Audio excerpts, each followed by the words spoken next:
प्रिय छात्रों, हिंदी के इस शिक्षण सत्र में आपका हार्दिक स्वागत है। आज हम गद्य खंड के अंतर्गत ममता पाठ के छठे भाग का अध्ययन करेंगे।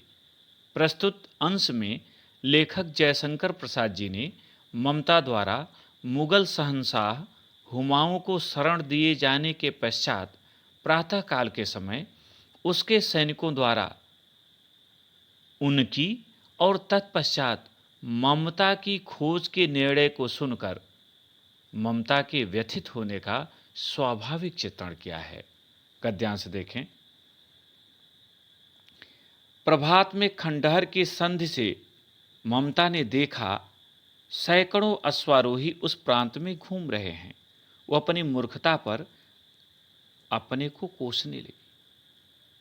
प्रभात माने प्रातःकाल। कठिन शब्दों का अर्थ और व्याख्या एक साथ देखते चलें। लेखक कहता है कि प्रातःकाल होने पर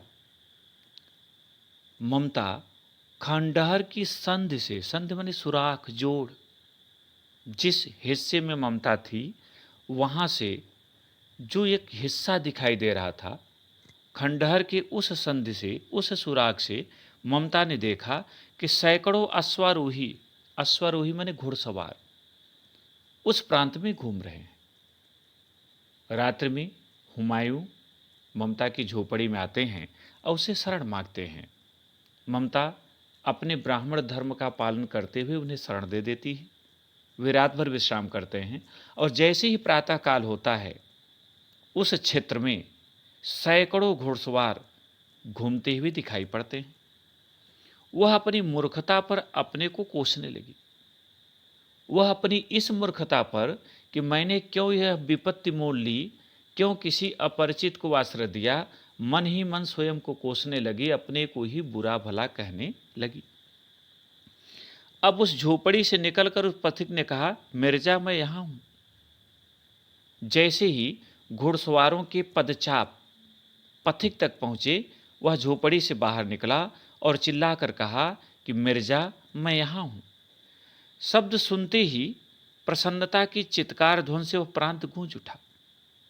लेखक कहता है जैसे ही यह शब्द सुनाई पड़ा, सभी घुड़सवारों ने प्रसन्नता की चित्कार ध्वनि, हर्ष ध्वनि की, अर्थात सभी आनंदित हो गए और हर्ष ध्वनि की, जिससे वह पूरा क्षेत्र गुंजायमान हो गया। ममता अधिक भयभीत हुई। लेखक कहता यह सुनकर ममता और डर गई, क्योंकि अपरिचित हैं, न जाने उनके मन में क्या है और उनकी संख्या भी बहुत है। यह सब देखकर ममता भयभीत हो गई, डर गई। पथिक ने कहा वह स्त्री कहाँ है, उसे खोज निकालो। ममता छिपने के लिए अधिक सचेष्ट हुई। सचेष्ट में सतर्क। वह मृगदाव में चली गई। मृगदाव हिरण के रहने का स्थान, अर्थात बहुत गहराई में। उस पथिक ने अपने सैनिकों को आदेश दिया कि उस स्त्री को ढूंढो जिसने मुझे आश्रय दिया है। ममता ने जैसे यह सुना, वह अत्यधिक सतर्क हो गई और हिरणों के रहने के स्थान अर्थात मृगदाव में अत्यधिक भीतर चली गई। दिन भर उसमें से न निकली।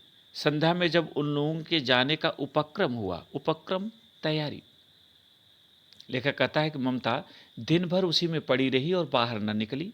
सायंकाल जब उन लोगों के जाने की तैयारी हुई तो ममता ने सुना पथिक घोड़े पर सवार होते हुए कह रहा है, मिर्जा उस स्त्री को मैं कुछ दे न सका, उसका घर बनवा देना, क्योंकि मैंने विपत्ति में यहाँ विश्राम पाया था, यह स्थान भूलना मत। इसके बाद वे चले गए। लेखक कहता है कि ममता ने इतना सुना कि वह पथिक किसी को आदेश दे रहा है, कह रहा है कि मिर्जा मैं उस स्त्री को बहुत कुछ देना चाहता था किंतु कुछ दे न सका, अतः उसका घर बनवा देना, क्योंकि विपत्ति के समय में मुझे यहाँ विश्राम मिला है। इस स्थान को कभी भूल मत जाना। इसके बाद वे सभी वहाँ से चले गए। आज के पाठ में इतना ही। प्रश्न उत्तर देखें। पहला प्रश्न, उपर्युक्त गद्यांश का संदर्भ लिखिए। इसका उत्तर आप प्रथम भाग की भांति लिखें। दूसरा प्रश्न, रेखांकित अंश की व्याख्या कीजिए।